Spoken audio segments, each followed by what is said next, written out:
Maraming salamat po. A'udhu billahi minasyaitanir rajim. Bismillahirrahmanirrahim. Alhamdulillah rabbil alamin. Bismillah wassalatu wassalamu ala Rasulillah. Assalamualaikum. Pagbati po ng kapayapaan sa inyong lahat. Isa pong napakalaking karangalan po sa akin ang makatabi ko po ang mga senatoriables ng PDP laban.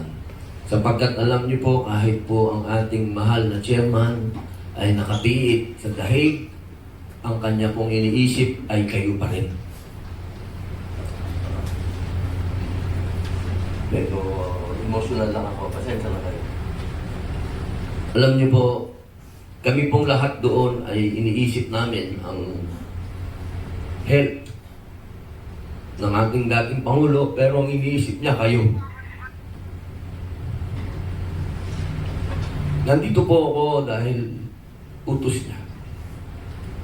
Sa totoo lang, ayoko nang umuwi. Hindi ko na ho matanggap ang mga nangyayari sa bayan, pero ang order, itawid kayo. Kaya po ako nandito. Yung mga issue po natin ngayon, napakabigat sapagkat ang issue po ay boto. Yan po ang tinatayuan ng ating chairman, yung boto po ninyo. Kaya mga mahal kong kababayan, ito pong issue na ito ay issue natin lahat. Hindi po ito issue lang namin sa PDP, kundi issue po ito ng sambayan ng Pilipinas. Sapagkat ang pagboto po, yan po ay nasa konstitusyon. Malinaw po ito sa ating konstitusyon. Ang bawat Pilipino sa kanyang tamang edad ay dapat bumuboto, lalaki, babae, anumang kasarian. Kahit nasaan ka mang lugar. Yung pong pagboto ay meron po yung sinusunod na alituntunin. Meron po yung espiritu. Ano po ba yung espiritu na yun? Yung ikaw ay pumupunta sa lugar ng botohan, nararamdaman mo na sumusulat ka, nandoon ka sa voting precinct, ramdam mo na ikaw ay bumoboto, kapangyarihan mo yon, kalayaan mo yon na bumoto kung sino mamumuno sa iyo. Ito pong issue ng online. Sa totoo lang po, ako po'y galing sa ibang bansa. Nanggaling po ako ng The Hague, nanggaling po ako ng Germany, nanggaling po ako ng Poland, nanggaling po ako ng Qatar, at ibang lugar pa na hindi opisyal na na-post. Lahat po, lahat po. Hindi ko po sinasabing merong pumapayag sapagkat wala po akong nakausap na pumapayag sa online. Lahat po sila ang pakiusap. Gusto po nila yung dati nilang ginagawa, kung ano yung kinaugalian nila.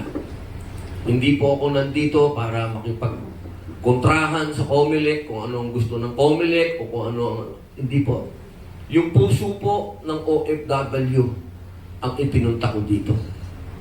Ang puso po nila, medyo alanganin po sila sa online. Meron pong nagsasabi, ang gusto nila, mag-boycott na lang.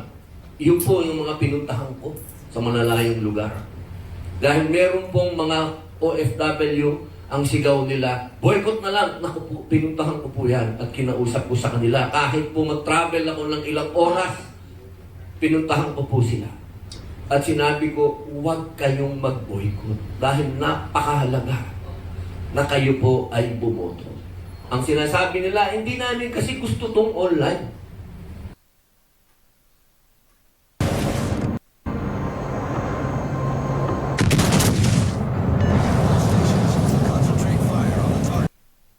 At sinasabi ko po sa kanila, sa ngayon, sana po ay mag-enroll kayo. Kahit ako na po ang sumama sa inyo, mag-enroll po kayo sapagkat kailangan po ninyong bumoto. Pero hanggang sa pag-alis ko po, ang sinasabi nila, ginawa lang namin to para sa chairman namin, kay PRRD. Magpapakumbaba kami, susunod kami sa iyo, Senator Padilla. Mag-i-enroll kami para kay PRRD. Pero iilan lang po itong napuntahan ko. Napakadami pong OFW. Kung ako lang po ay may oras, pupuntahan ko po yan isa-isa para kumbinsihin dyan sa online na yan. Huwag kayong mag-boycott. Pero sana po, sa ating mga namumuno sa bayang ito, lalong-lalo na sa COMELEC, intindihin nyo rin po sana yung damdamin ng ating mga OFW. Yan din po ang hiling namin sa Supreme Court. Yung pong final ng ating mga magigiting na senatorial votes.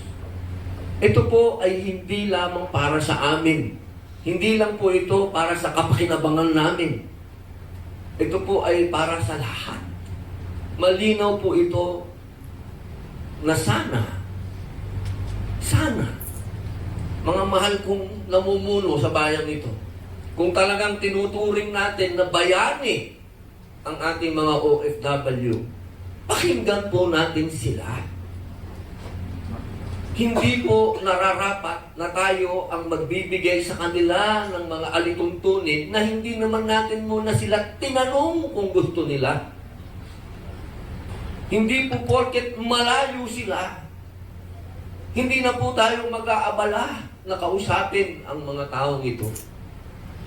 Ladies and gentlemen, tandaan po ninyo, ang mga OFW, ang pinagdadala sa atin yan, nasa $35 billion a year. Ang ekonomiya natin tumatakbo dahil sa mga OFW. Isang tanong ba, isang hearing, isang public hearing para kausapin natin sila at tanungin kung gusto ba nyo to? Hindi natin nagawa. Sana po, ang huli nating sandigan ay ang Supreme Court. Tayo po ay kumakatok sa puso ng ating mga justisya, sa ating mga kinikilalang sila po ang magiging kakampi ng taong bayan, hindi po kakampi ng PDP, ha? Ito pong ginagawa namin, hindi po ito para lang sa kapakinabangan ng PDP. Ang hinihingi po namin, sana mabigyan ng tamang panahon at oras ang mga OFW na masabi nila na itong online ay takot na takot po sila. Wala po ako talagang pagsisinungaling dito. Hindi naman po ako kailanman naging sinungaling. Well, marami akong naging babae, pero wala akong kasinungalingan doon. Minahal ko lahat yan.